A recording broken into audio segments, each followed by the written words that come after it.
అందరికీ హాయ్. ఈరోజు రెసిపీ వచ్చేసి పచ్చెనపప్పు, గోరుచిక్కుడు ఇగురు, అలాగే బీరకాయ పప్పు. రెండు రెసిపీస్ పేర్లు చెప్తుంటేనే నోట్లో నీళ్ళు ఊరుతున్నాయి కదా. మరి రెసిపీస్ ఎలా చేసుకోవాలో వీడియో చూసేద్దాం రండి. గోరుచిక్కుళ్ళని చిన్న చిన్న ముక్కలుగా కట్ చేసుకొని ఉప్పు పసుపు వేసుకొని గోరుచిక్కుళ్ళని బాయిల్ చేసుకోవాలి. స్టవ్ ఆన్ చేసుకొని బాండిల్ పెట్టుకొని ఆయిల్ వేసుకోవాలి. ఆయిల్ హీట్ అయ్యాక కరివేపాకు, తిరగమాత గింజలు, సన్నగా కట్ చేసుకున్న ఆనియన్ ముక్కల్ని కూడా వేసుకోవాలి. ఆనియన్స్ రంగు మారేంత వరకు ఫ్రై చేసుకోవాలి. టమాటాలు వేసుకోవాలి. నానబెట్టుకున్న పచ్చెనపప్పు కూడా వేసుకోవాలి. టేస్ట్ సరిపడినట్టుగా ఉప్పు, పసుపు, గరం మసాలా, కారం వేసుకొని టమాటాలు మగ్గి ఆయిల్ పైకి తేలేంత వరకు సిమ్లో కుక్ చేసుకోవాలి. కొత్తిమీర కూడా చల్లేసుకోవాలి.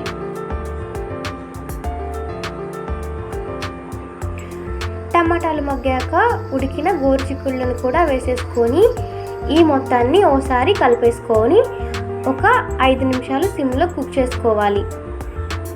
అన్ని మసాలాలు గోరుచిక్కుళ్ళకి పట్టేలాగా. పైనుండి కొబ్బరి పౌడర్ కూడా చల్లేసుకోవాలి. కొబ్బరి పౌడర్ చల్లుకొని ఇంకో 2 మినిట్స్ సిమ్లో కుక్ చేసుకోవాలి. లాస్ట్గా కొత్తిమీర చల్లేసుకొని స్టవ్ ఆఫ్ చేసుకుంటే పచ్చెనపప్పు గోరుచిక్కుడు ఇగురు రెడీ. ఇది కర్రీలా ఉంటుంది, ఫ్రైలా ఉంటుంది, 2 in 1 రెసిపీ లాగా కూడా ఉంటుంది. కందిపప్పును క్లీన్ చేసుకొని వాటర్ వేసుకోవాలి. చిన్నులపాయల్ని పొట్టు తీసుకొని వేసుకోవాలి. స్పైసీకి తగినట్టుగా పచ్చిమిర్చి యాడ్ చేసుకోవాలి. ఆనియన్స్, టమాటా, కట్ చేసుకున్న బీరకాయ ముక్కలు,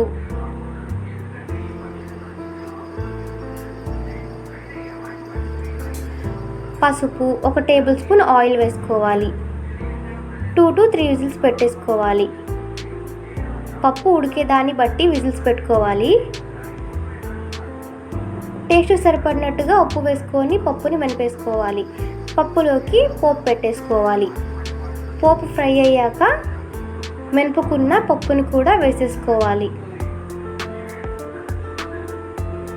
తగినన్ని వాటర్ వేసుకొని ఓసారి మొత్తాన్ని కలిపేసుకొని ఒక పొంగు వచ్చేంత వరకు సిమ్లో కుక్ చేసుకోవాలి.